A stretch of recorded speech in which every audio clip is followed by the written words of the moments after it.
Good morning, class. My name is Collin Ruth, and this is my case study.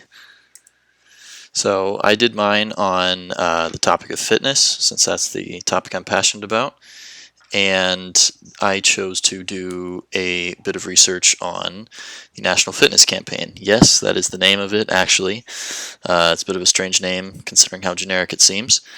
It's run by about 15 people, and they provide funding, planning, and construction of public outdoor gyms.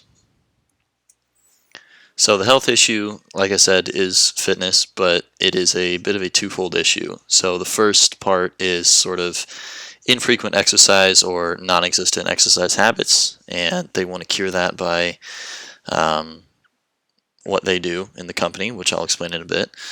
And the second part of the issue is often not affordable or not accessible gyms and or equipment. Some stuff is too expensive for people. Some stuff is just not available to them either time-wise, or it's too far away, or something along those lines. So their campaign goal is, as they quote, to make world-class fitness free for everyone. The big way they plan to do that is to build and promote their open-air gyms, what they call fitness courts, which they build in highly visible public spaces, often parks or other open areas that are convenient to the public. And they don't take up too much space. I don't think there are any measurements listed, but probably not more than, 200, 300 square feet or so.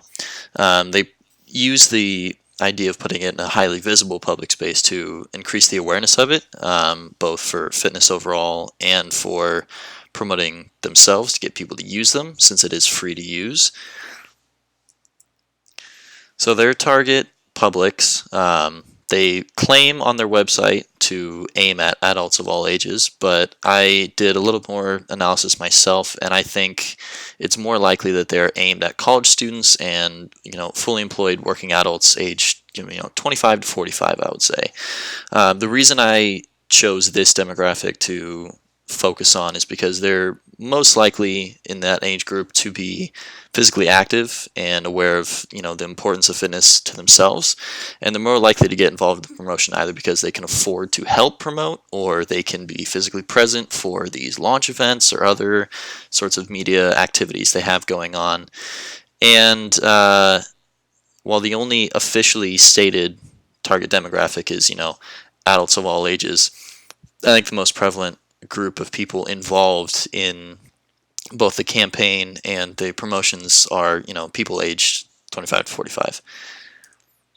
So the strategies they used were pretty simple, but I think there were three of them really to focus on.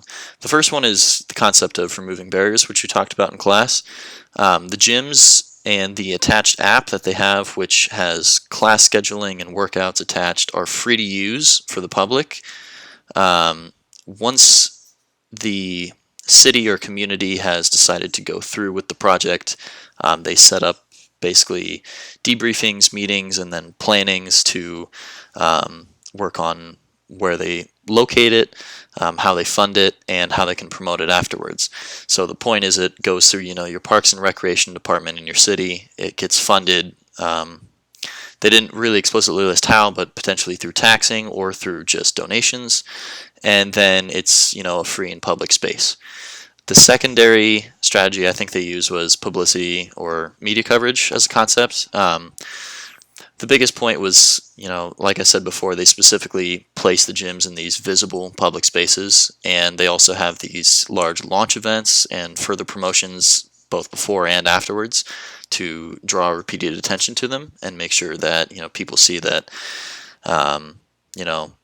fitness is free, it's right here, and you can do it at any time of the day. The third part I thought was probably the audience interaction concept. Mostly I would consider this to be done through the application that they have for your phone.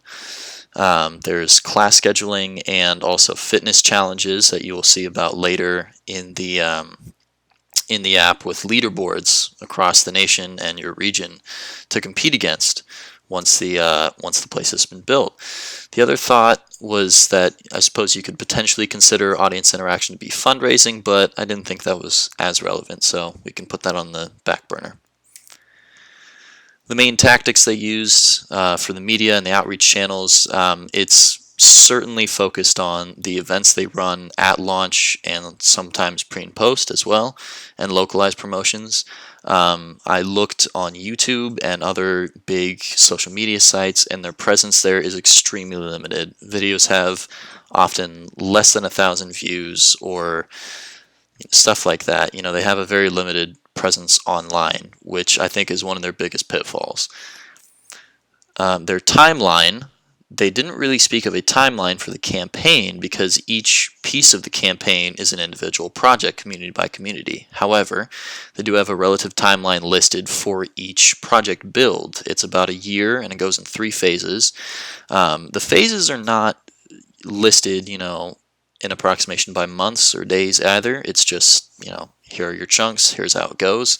The launch support phase is sort of the planning and development, the R&D, if you will, and also a lot of the promotional stuff, telling people that it's coming, where, when, how they can get involved, etc.